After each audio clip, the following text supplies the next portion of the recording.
Hey, welcome to this episode of Hollywood Breaks. When was the last time you sat around a water cooler waiting to have a conversation with your friends to discuss what you saw on TV last night? Is that possibly coming back? That and what's happening with DC? You'll find out on this episode of Hollywood Breaks. Morning, Keith. Morning. Guess what I'm drinking right here? Your Vision Craft Brew. Vision Craft Brew. Because you're so smart. I can tell already. You've been so on it. No technical glitches this morning. Gonna crush the intro. Because, that's what you do when you drink the Vision Craft Brew. I got mine too. See? Aha. You know what? There used to be. Do you remember going into work and you would meet in the kitchen and everyone was addicted to coffee because they really wanted to just hang out by the coffee machine, water cooler, and grab all that stuff. Yep. I kind of miss those water cooler moments. There was where, for me, especially Friday morning after Survivor was on TV, it was everybody was talking about what happened the previous night on Survivor or Friends or I didn't whatever. watch it, but yeah. Oh man. I could remember calling my neighbor and saying, hey, here's where my key is hidden. Will you please go into my house and start my VCR? Because I didn't set the timer for it. Can you start the VCR so it will record Survivors? So when we get home, we can watch it. Yeah, that show for me was, oddly enough, I didn't watch the premiere, but Glee. When I went into work after the premiere, everybody was talking about it. Everyone was talking about how great it was. Everyone was playing the song. I mean, it was insane. So I was like, I guess I have to watch this. You better start watching it. Watching it. Everyone's talking about it. There was no replay. You had to just jump in where you could. I mean, there was TiVo, but I didn't have TiVo. You had to watch it when it premiered. Yeah. I know what a great time. I almost with the end of the blockbuster, I think we also kind of just saw the end of that kind of cultural moment too, where when we've talked about this before, but where everybody is in sync watching the same show at the same time, so that there's a community experience of a film or a TV show that we could all relate to, and then it has a pop culture moment to it because of the influence it has on that moment. Yeah, I can think of Saturday Night Live skits that we could all quote, sayings we could all on say Monday morning. Yeah. You're bringing those to school or whatever. So yeah, pretty interesting. I wonder if we're going to see the end of it or if that's going to evolve. I was curious. I don't know. It's interesting because I was reading an article this past week because of the Game of Thrones, the prequel, I guess, premiering last week. And there was an article about how Game of Thrones was actually, the original Game of Thrones was really the last water cooler show. That everyone was really talking about it it premiere on Sunday, you go on Monday, everyone was did you watch? I mean, especially I guess during the Red Wedding episode, that was a big thing. And, you show up and everyone's talking about it. And, then we went to the pandemic and it sort of, obviously that all kind of fell apart. And then Ted Lasso became the show that everybody was talking about because everyone was at home. Totally. Ted Lasso was totally that moment. The feel-good show. And it's interesting because this past week on I think Tuesday, there was a video running all that, scanned the interwebs of a shot outside of a New York apartment building. And you could see that there were probably almost 10 windows.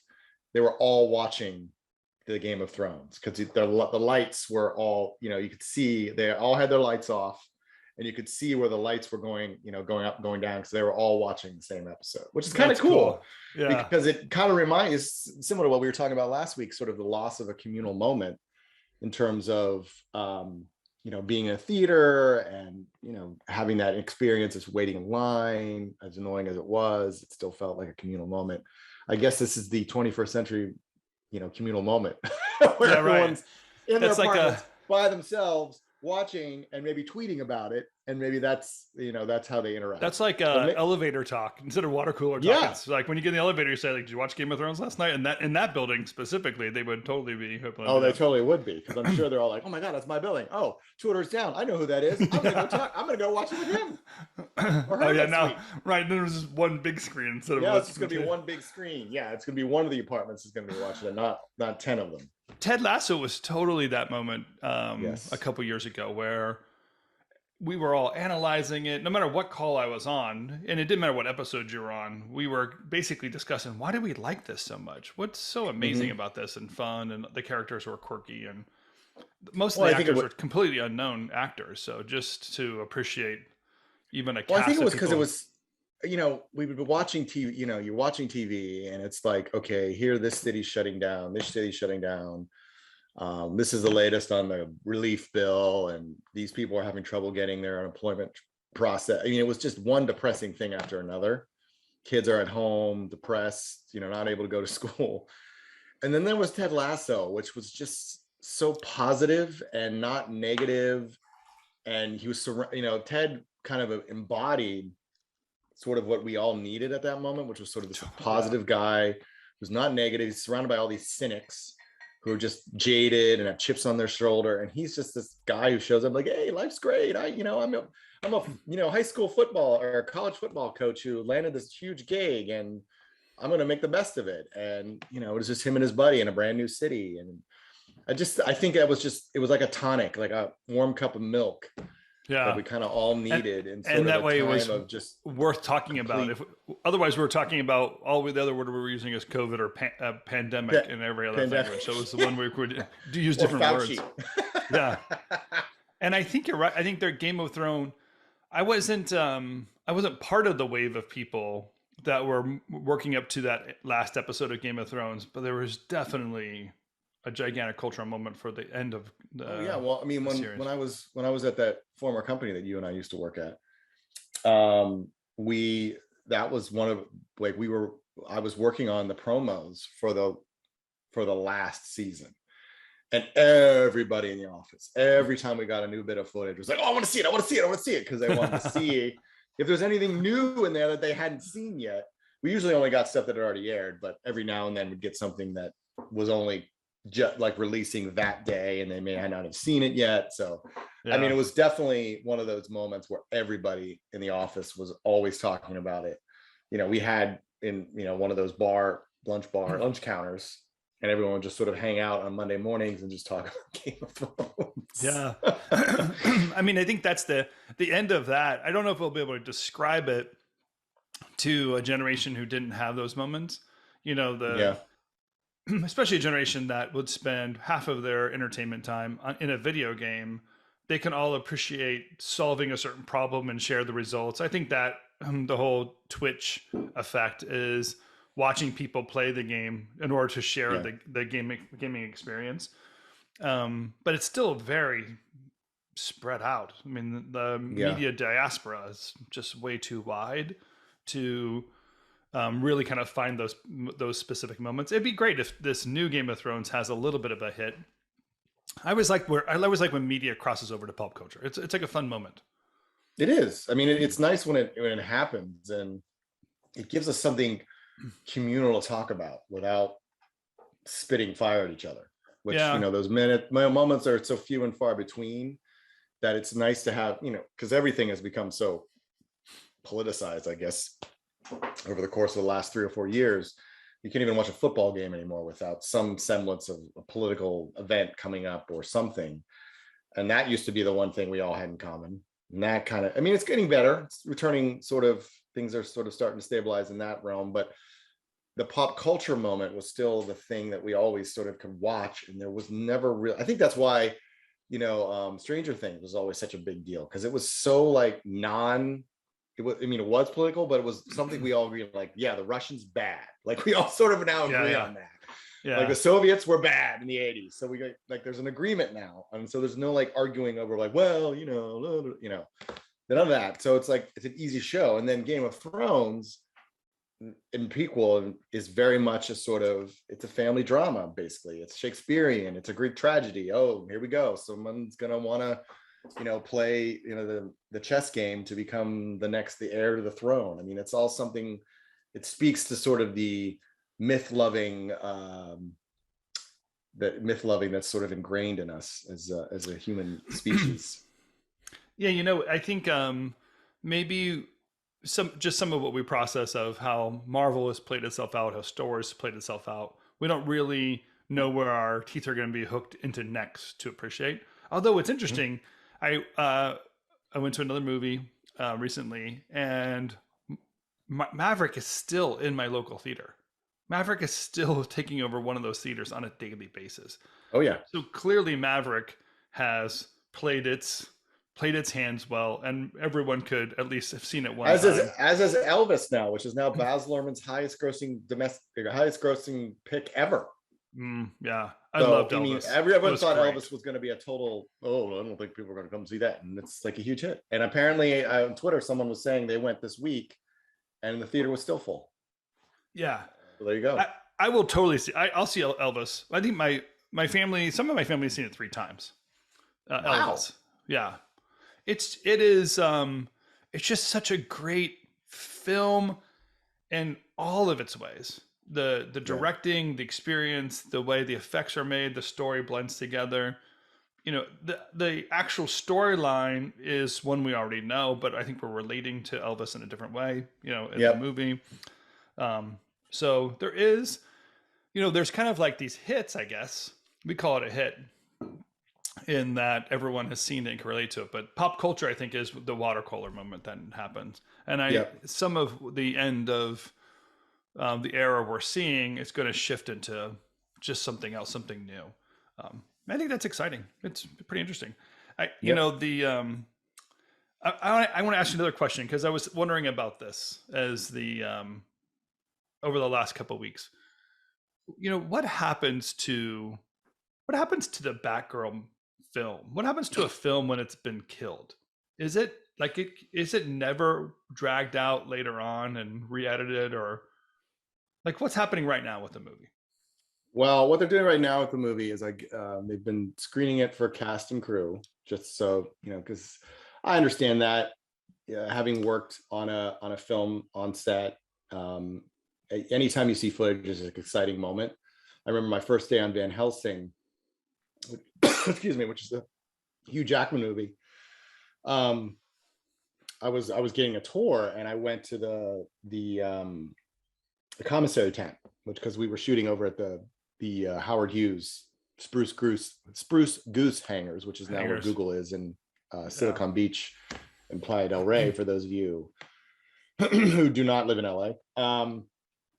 And I was getting a tour, and I walked in, and they were premiering the first cut footage. Basically, it was almost like a little teaser that the editor had, Bob Ducey, the editor of the film, had cut, and it was so cool. I was like, oh my God, this is amazing. Like, it was really one of the first experiences, like, I'm actually in the factory, you know? Yeah. And, you know, everyone was excited, you know, all the crew was, you know, enraptured, because, you know, you spend hours upon hours shooting all this stuff. And so much of it was shot practically, which was really cool. Like, I could walk into Frankenstein's laboratory and they had it built. I could walk into Dracula's castle. It was built. Like, it was a lot of it was practical. Now they probably all shoot it on green screen. Now, granted, they did shoot some of it on green screen, but still, it's like you don't see it all come together. So screening it for the first time was a really special experience, seeing it all put together, scoring, everything. I was like, wow, it was really cool. So I think this was a way for, you know, Warner Brothers to be like, yeah, we know you guys busted your butt. We don't want you to completely go. So Warner Brothers cans the movie, but they send out an invitation to everyone, or I think it was just like, come see it before we lock it away, and it's gone forever. I think part of I don't know the ins and outs of tax write-offs, but I think part of it is you cannot show it anywhere. You cannot make one single dime off it at all if it's going to be a tax write-off. So that's why they're basically going to show it, and they're going to lock it up, and we'll never. And same thing with the Scooby movie. I don't know, but I think they're going to do. I guess they kind of morbidly called it a funeral screen. Oh, are you serious? Before it gets locked away and disappears. When all the limousines pull up and all the people get out like a funeral. Dressed in black. Yeah, right. And, you know, mourning.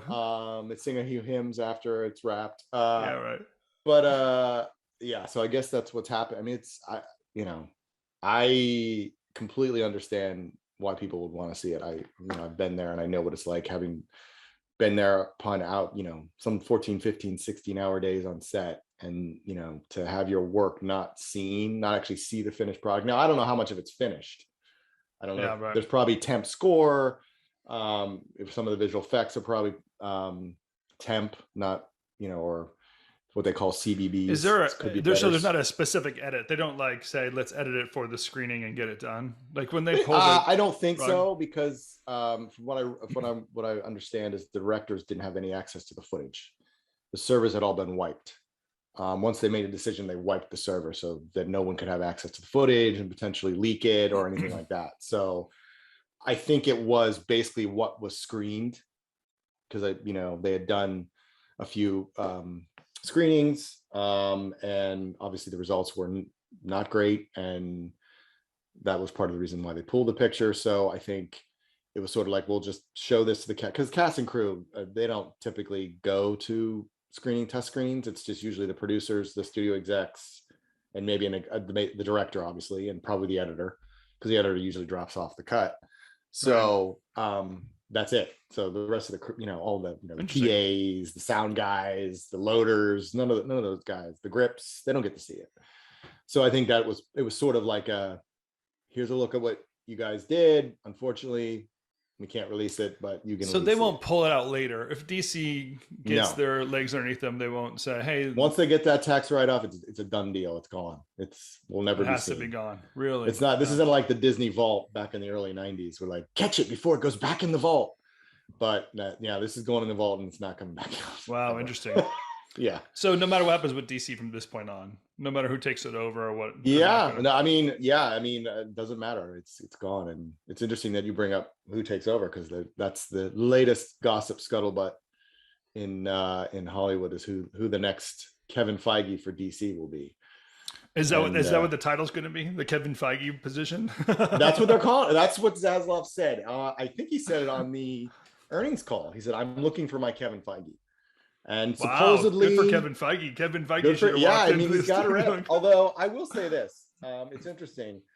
If you ever want, every now and then, if you go to Deadline Hollywood in the comments section, there's always a very insightful comment, aside from the usual "this guy sucks," which is usually this person's terrible, which is usually what happens, and it's usually anonymous, or somebody will say this person should be hired, and it's usually anonymous because it's probably that person. But there was a very insightful comment under, so the drum roll.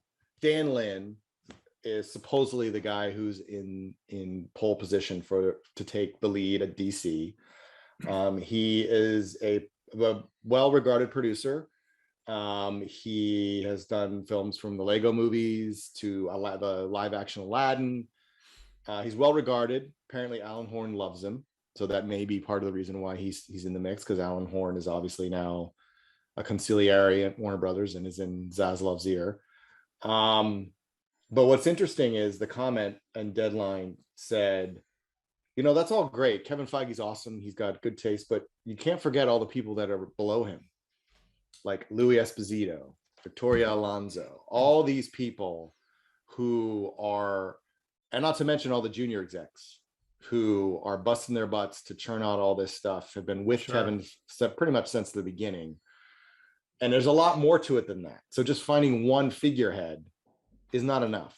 You're going to need like a talented support staff underneath you. And I mean, we can debate honestly, comparing resumes, I don't really know what Dan Lin brings other than besides, Walt Armada had a lot of good experience in big franchise picture. He worked on Shazam. He, even though Dan Lin was the producer on it, he was the production exec on it. Sure. So it's like they all have very similar. So I'm like, what other than just being another body, weirdly, where's the experience? And listen, he may be a huge comic book geek, which is, I think, what has partially been missing. But supposedly Jeff Johns and John Berg were big comic book geeks, and that didn't really help the DC universe. So I think it'll be interesting. There's a lot of back and forth about whether or not this is accurate. I think Dan Lin is also very publicity savvy. Now, did Dan Lin post his own comment on? Signed it Kevin Feige. It's possible he's responsible for some of the more the ones that say it's pretty much a done deal. Let's just figure out the finer details. But there have been several follow-ups. Matt Belloni and his what I've been hearing says it's kind of not a done deal. They're trying to figure out what to do with his production company, Ride Back, I think is the name of it. He's got a lot of a lot of projects around town. What's going to happen with that? How are they going to It's buy not a that out? finished deal, but if it's going And the then way he Sean wants to, you McNulty, compromise. well, yeah, and then Sean McNulty today came out and said they're hearing that there's no offer on the table. It's just he's in the running. So it's just get Sean Minotti on the phone right now. We got to get this guy on the phone. I want to know what's really happening. Yeah, come on, so Sean. Sean, it's tough. Give us the inside scoop. Yeah, give us the skinny Sean. Come on. Know right now. I don't really know. I mean, it's one of those things. But if he is the guy, it'll be it's the next most talked about position next to who's going to take over Amazon, the MGM position now that Michael DeLuca and Pam Abdi are at Warner Brothers. So we are in a very like auteur business, and it's often the case where one person's getting credit for everybody that worked on the film, right? Yeah. And the reason for that is obvious. There's in some cases a very visionary character. We just talked about Baz Luhrmann, very visionary person that's creating the film under their look, and without that person's touch, we're not going to see that. And the DP and actors and whoever that might be in the film change to the look of some of these incredible kind of visionaries that way. And sometimes it's the producer that is getting it done. So Spielberg's name is on the production side as well as director side. His name is still very relevant as an auteur.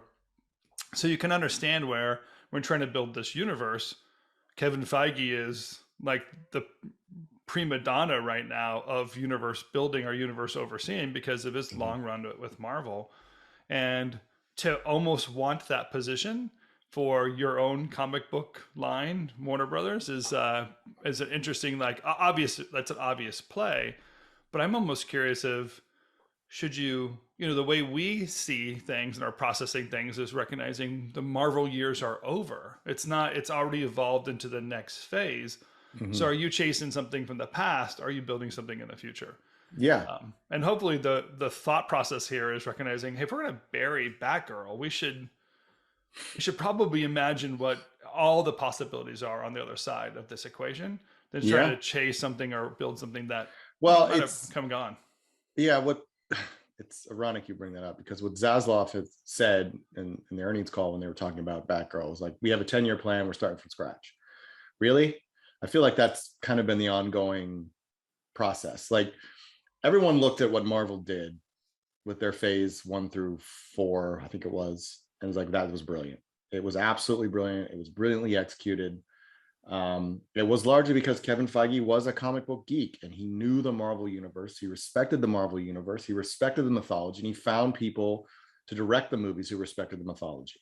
And that's part of the battle. Like you could arguably watch a DC movie, especially during Zack Snyder days. Like Zack Snyder hates comic books. It's just a visual medium for him to, play with. I mean, you could say, that sort of was my reading of it just from watching some of his movies.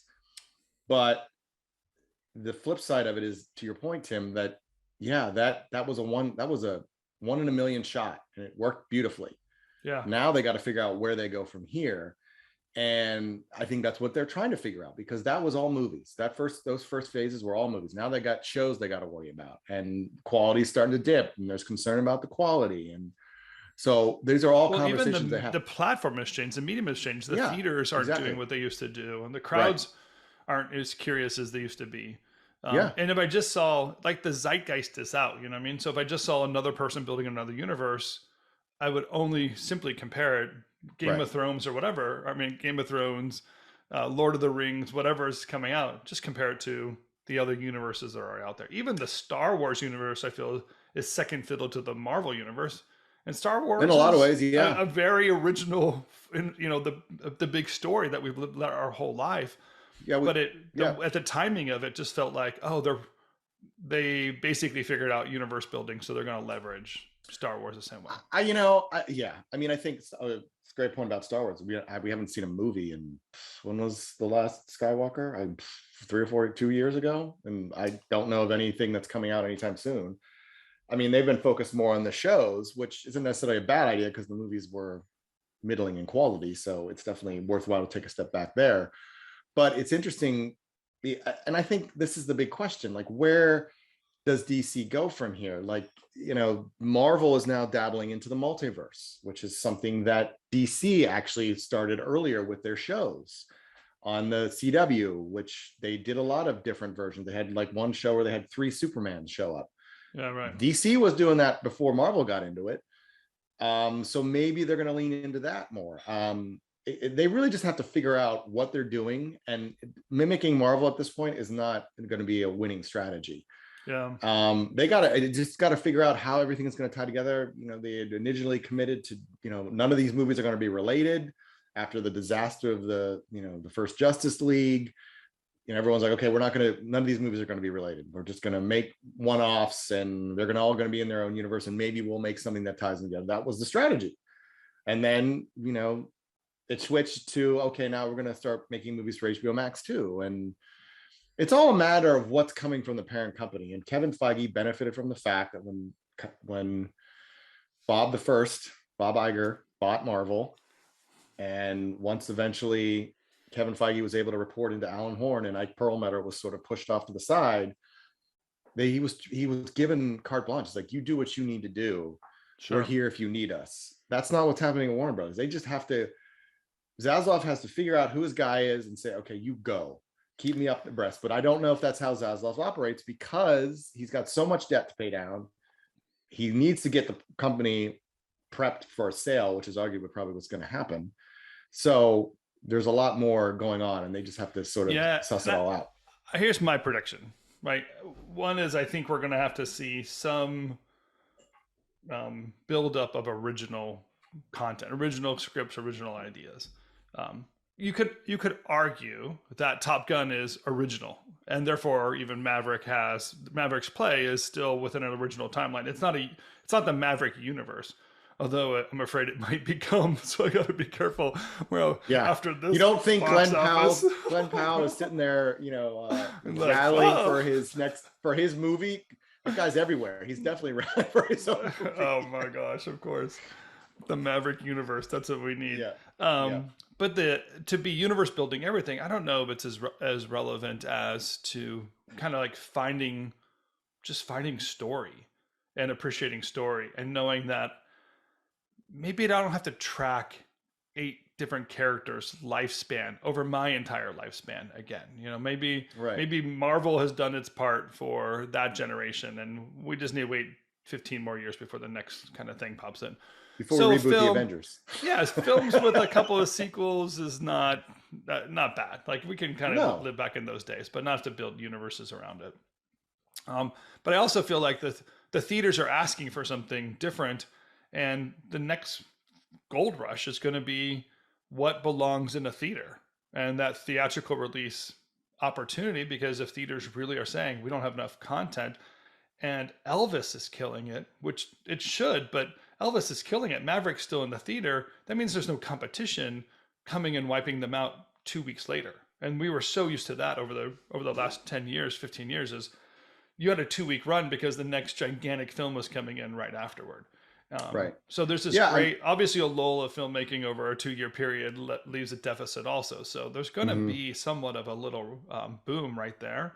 And that's going to change the platform, the paradigm, and opportunity for new stories. Yeah, I mean, I think it's you hit on a really good point, because there was an article today in the Hollywood Reporter about how we've been talking about Cineworld and the Regal's exploring bankruptcy, AMC and all their crazy stock antics. And it's interesting. The article today was about a small shop, like the small theaters like Alamo Drafthouse, saying we're fine, we're okay, we're not struggling, we're good. I mean, obviously they've grown a lot smarter. They're not all over the place. They don't build these ugly blocks next to malls. They have a very distinct look, and it's a very distinct experience. All the things you need to be doing, but they're okay. And I think you're right, Tim. I think we've all trained ourselves so much to this idea of we're constantly like, oh, okay, what's next? What's coming this week? And this coming, that everyone and their brother is sort of like, oh, we've got these doldrums. Oh, what are we going to do for 3 months? There's no movies coming out. Oh, the theaters are going to be in such trouble. And I mean, yeah, maybe that is. Maybe we're sort of seeing somewhat of a reset back to the days when there weren't 10 movies opening on a weekend. Maybe, and that's not necessarily a bad thing. because maybe it'll give time for the studios to actually put out good movies. They keep saying, we just need to make good movies. All right, fine. Then stop churning out 30 a year, because that's just, you don't have the staff to do that. And it's impossible to produce that many good movies. You're going to have some bombs and you're going to have some hits. It's not an exact science. Nobody knows anything in Hollywood, as the saying goes. But, resets aren't necessarily a bad thing. And, maybe this could be a renaissance. Who knows? Plus, Apple, Amazon, and Netflix all have plenty of money to make films, right? Yeah. You have competition that can create a film, release a film. They need a platform to put it into. Why not do theatrical releases? And why let the studios kill themselves over these universe building moments and sneak something in there? I just think there's going to be a moment of disruption there a little bit. As always, there's a deficit now. I think we're in that moment. I mean, Cinemark announced this week in partnership with Amazon that they're gonna premiere the first 2 episodes, I think, of the Lord of the Rings series. Oh, is that right? That's cool. A week before it comes out in theaters. That's really smart. Super That's a smart. step in the right direction. Why not? I mean, if the studios are going to be scrambling and holding things back and pushing things onto their streaming services because the streaming service isn't growing audience, then Amazon can swoop in and be like, yeah, here, you can have this show and go see it on a big screen, like you're supposed to in a epic like the Lord of the Rings prequel. Yeah. So totally. I mean, that's a step in the right direction. We need to see more of that. And I think it's a change. And we're all sort of in this institutional mentality that it's always been this way. Now it's sort of shifting to a different way and everyone's panicking. And listen, I know it's a default position, because if things are there less movies, which means less money, which probably means less jobs, I understand the inclination to panic, but the result is going to be that the industry will last longer into the future versus just completely going off a cliff. Yeah, that's really great. You know what? It's funny you say that about the Lord of the Rings. How goofy is this? I went to the movies and I saw the trailer in a theater. Yeah. And my mind said, oh yeah, that's that Amazon TV or movie coming out. Yep. And I didn't relate it to the fact of, wait, why is there a movie trailer in a movie theater for that? That crossover didn't take place. But now it's obvious, right? They're releasing it in the theaters. But it's interesting how my mind put that still on TV, even though it was sitting in a theater seat. Well, I think it's also because Sue Kroll, who was the head of marketing at Warner Brothers, is consulting on Lord of the Rings with Amazon. So smart. She's obviously bringing some of her experience from launching the Batmans and the Harry Potters and largely she was involved with The Hobbit, so she has Lord of the Rings experience. So she knows she lives by this sort of, you got to make it an event for somebody or it's an event for nobody. Yeah, that was cool. That's like the mantra, and you can see that's what she's doing. The trailer was really good, by the way. Kudos to whoever did that trailer. It was.